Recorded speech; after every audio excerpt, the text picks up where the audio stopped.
नमस्कार। मैं हूँ architect Hiramani Thapliyal, architect and interior design consultant. आज का हमारा टॉपिक बहुत इम्पोर्टेंट है। प्लॉट खरीदने से पहले आर्किटेक्ट से ये ज़रूरी 10 बातें पूछनी।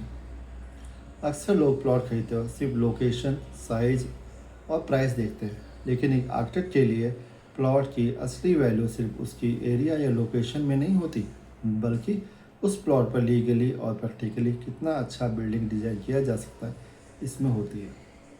इसलिए प्लॉट खरीदने से पहले आर्किटेक्ट की एडवाइस लेना आपको फ्यूचर में बहुत सारी प्रॉब्लम और अननेसेसरी एक्सपेंडिचर से बचा सकता है। सबसे पहले सवाल होना चाहिए, इस प्लॉट पर मेरी डिज़ायर्ड बिल्डिंग लीगली बन सकती है या नहीं।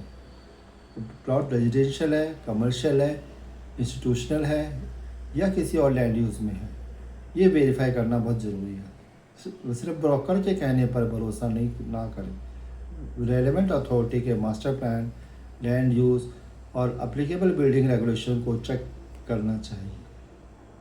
दूसरा इंपॉर्टेंट क्वेश्चन है, एफआर कितना अलाउड है और ग्राउंड कवरेज कितनी है। मान लीजिए आपके पास 100 स्क्वायर मीटर का प्लॉट है।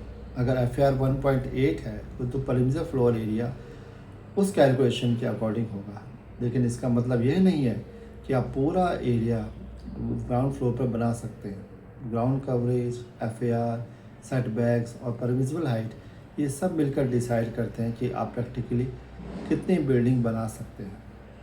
तीसरा सवाल, फ्रंट, रियर और साइड सेटबैक कितनी रिक्वायर्ड है। कभी कभी बायर को प्लॉट बहुत बड़ा दिखता है, लेकिन मैंडेटरी सेटबैक के बाद एक्चुअल बिल्डिंग एरिया काफ़ी कम हो जाता है। इसलिए आर्किटेक्ट से प्रिलिमिनरी साइट एनालिसिस ज़रूर करवाएं। चौथा पॉइंट है, रोड विड्थ और अप्रोच कैसी है।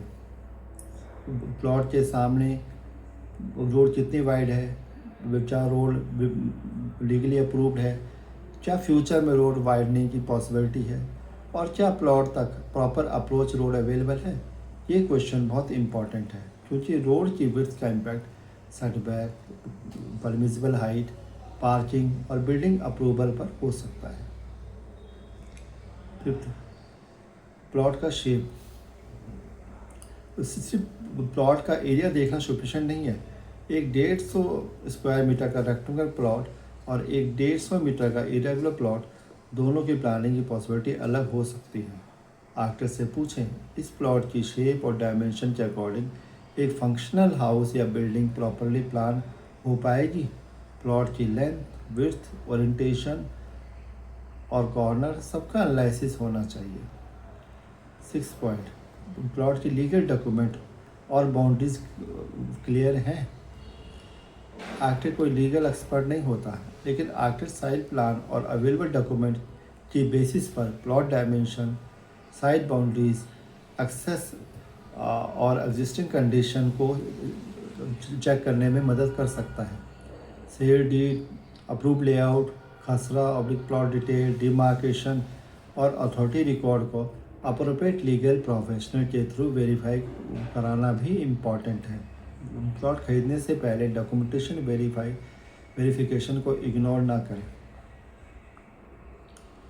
नॉर्थ डायरेक्शन, आपको एक्चुअली पूछना चाहिए, इस प्लॉट की ओरिएंटेशन क्या है और सनलाइट और वेंटिलेशन को डिज़ाइन में कैसे यूज़ किया जा सकता है। गुड आर्किटेक्चर का मतलब सिर्फ ब्यूटीफुल एलिवेशन नहीं है। बिल्डिंग के ओरिएंटेशन का impact natural light, ventilation, heat gain और एनर्जी कंजप्शन पर पड़ता है। अगर वास्तु प्रिंसिपल फॉलो करना चाहते हैं तो उन्हें भी प्लानिंग स्टेज पर डिस्कस करना बेटर है, ना कि कंस्ट्रक्शन शुरू होने के बाद।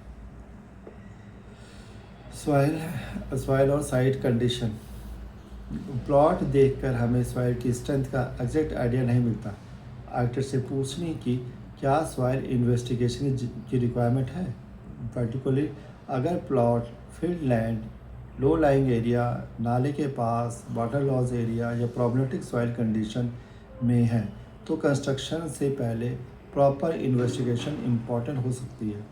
इसलिए फाउंडेशन डिज़ाइन और फ्यूचर स्ट्रक्चर सेफ्टी के लिए बेटर डिसीजन लिया जा सकता है। 9th पॉइंट है, पार्किंग और सर्विसेज। आज के समय में पार्किंग एक मेजर रिक्वायरमेंट है। आर्किटेक्ट से पहले ही पूछें कार पार्किंग कहाँ होगी, स्टेयरकेस कहाँ होगी, water tank, electrical room, plumbing, shaft and other services के लिए स्पेस कहाँ मिलेगा। अक्सर लोग पहले रूम बना देते हैं और बाद में पार्किंग और सर्विसेज के लिए जगह ढूंढते हैं। प्लानिंग का सही ऑर्डर इसका ऑपोजिट है। पहले ओवरऑल रिक्वायरमेंट समझिए, फिर डिज़ाइन डेवलप कीजिए। 10th एंड लास्ट, क्या इस प्लॉट पे मेरी रिक्वायरमेंट रियलिस्टिक अचीव होगी? ये सबसे इम्पोर्टेंट सवाल है। जो बिल्डिंग मैं चाहता हूँ क्या वो इस प्लॉट पर रियलिस्टिक बन सकती है? आपको आर्किटेक्ट को अपनी रिक्वायरमेंट में से क्लियरली बतानी चाहिए।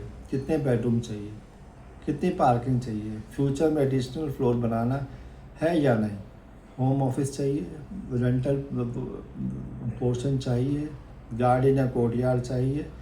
अगर आपकी रिक्वायरमेंट और प्लॉट की लिमिटेशन को पहले ही कंपेयर कर दिया जाए तो आपका प्लॉट परचेज़ करने से पहले ही पता चल जाएगा कि ये प्लॉट आपके लिए सूटेबल है या नहीं। तो दोस्तों, प्लॉट खरीदना सिर्फ प्रॉपर्टी परचेज नहीं है, it is the first step toward the creating your buildings. इसलिए प्लॉट को फाइनल करने से पहले आर्किटेक्ट से कम ये 10 चीज़ें ज़रूर डिस्कस करें। एक सिंपल प्रिंसिपल याद रखिए, प्लॉट खरीदने से पहले डिज़ाइन पॉसिबिलिटीज़ समझ लीजिए। कंस्ट्रक्शन के बाद लिमिटेशंस को समझने की गलती मत कीजिए। अगर आपको architecture, house planning, building design और कंस्ट्रक्शन रिलेटेड और प्रैक्टिकल इन्फॉर्मेशन चाहिए तो वीडियो को लाइक करें और फॉलो करें। धन्यवाद।